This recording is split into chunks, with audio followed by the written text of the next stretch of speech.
Hər vaxtınız xeyir, hörmətli izləyicilər. Bugün sizə kimdən və nədən danışacağım? Təbii ki, judodan. Amma nə ilk birincimizi qazandıran Zəlimçikayevdən danışacağım, nə Elcan Hacıyevdən bugün qazandım. Mən bugün Hidayət Heydərovdan danışacağım. Hansı ki, bizim ötən ilin dünya, Avropa və Olimpiya çempionu bu dünya çempionatında ilk güləşdə məğlub oldu. Amma sevinməyin, mən onu yıxıb sürməklə heç onun fikrimdə də yoxdur. Bilirsiniz niyə? Çünki bu adam idmançıdır. Bu adam təpədən dırnağa kimi peşəkardır. Bu adam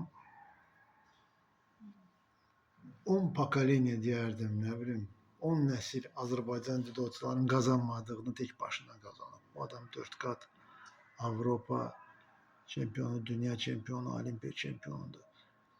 Bu adam judoda öz möhrünü vurub. Bu adam qızıl hərflərlə dünya judosu tarixinə öz adını yazıb. İndi bir güləşdi, məğlub olub. Bəli, Yukona məğlub olub. Bəli, mən özüm də onunla razıyam, yazmışam ki, bir dəqiqə vaxtı var idi, qalib gələ bilərdi. Amma yenə deyirəm, bu idmandır.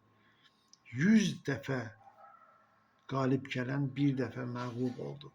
Bununla nə oldu? Dünya dağılmadı ki. Mən inanıram ki, Hidayət bundan sonraki güləşlərində daha fəal, daha mübarizəli olacaq və bu qədər bu boş-boş danışanları ancaq yəni sözlə yox, əməli ilə, güləşi ilə susturacaq. Bu qədər bəsdir.